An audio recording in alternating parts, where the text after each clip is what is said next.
Following negotiations between Ukrainian and US delegations in Saudi Arabia, Ukraine has moved closer to achieving a just peace. EU countries have expressed their readiness to play a full-fledged role alongside their partners in future peace talks. Turkey has also signaled its willingness to contribute to peace efforts in Ukraine. This was stated by Turkish President Recep Tayyip Erdogan following his meeting with Polish Prime Minister Donald Tusk. We consider Ukraine's acceptance of a ceasefire in negotiations with the US to be a positive and important step. We now hope that Russia will respond constructively. If recent developments bring Russia and Ukraine back to the negotiating table, we are ready to contribute to establishing a just and lasting peace, including hosting talks. Meanwhile, US military aid to Ukraine resumed via a logistical hub in Poland immediately after the negotiations. This was confirmed by Polish Foreign Minister Radosław Sikorski. During his visit to Warsaw following the Jeddah talks, Ukrainian Foreign Minister Andriy Sybiha discussed the operation of US Starlink systems in Ukraine with Polish officials. We are grateful for the support and the opportunity to use Starlink, as Poland has spent approximately $200 million on this. This is vital for our military. French President Emmanuel Macron, one of the authors of a multinational peacekeeping mission in Ukraine, emphasized that peace depends entirely on Russia, while security guarantees remain a top priority for Ukraine. Earlier, representatives of defense ministers from 34 countries gathered in France to discuss strengthening Europe's defense capabilities and continuing support for Ukraine. I welcome the progress made during the discussions between the United States of America and Ukraine held today in Jeddah, particularly regarding the idea of a possible 30-day ceasefire. The ball is now clearly in Russia's court. France and its partners remain committed to a solid and lasting peace, supported by robust security guarantees for Ukraine. Emmanuel Macron, President of France, on social network X.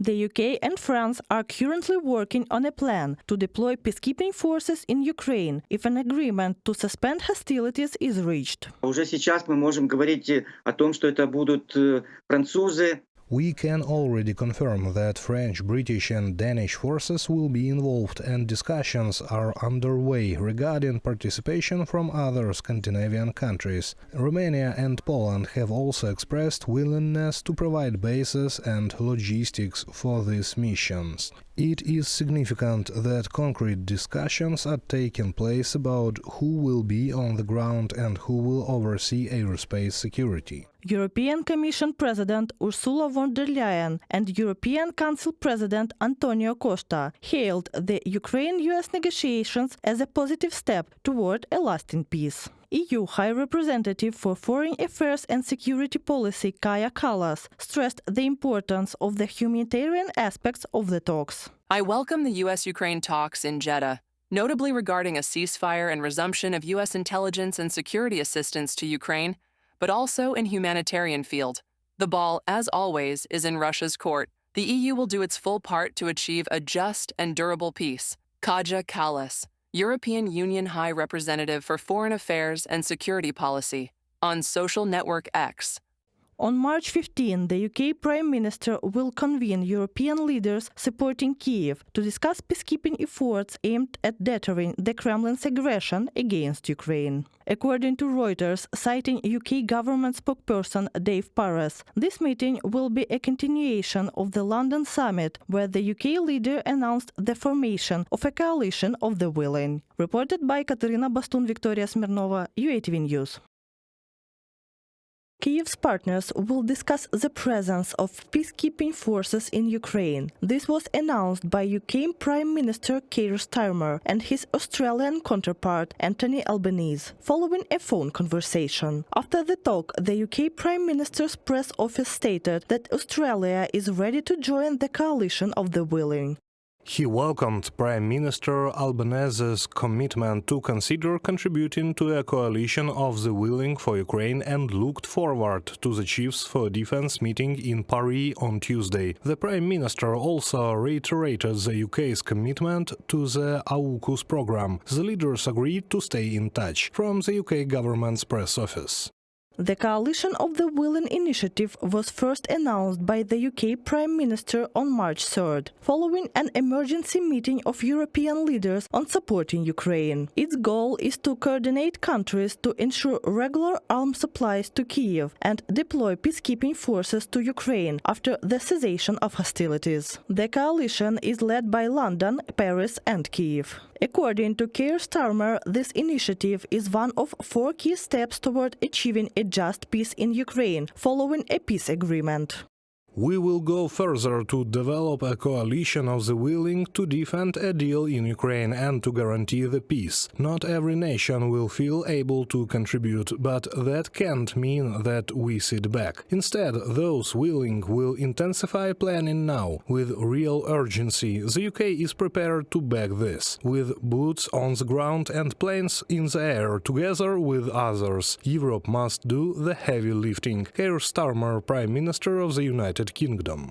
Keir Starmer discussed the coalition of the willing with leaders of 20 European countries at a meeting dedicated to supporting Ukraine in Brussels on March 6. The UK, France, Australia and Canada have already expressed their readiness to participate in forming a peacekeeping contingent. Ottawa confirmed that the deployment of troops will be discussed among Kyiv's partners. There is discussions among the nations who refer to themselves as the coalition of the willing.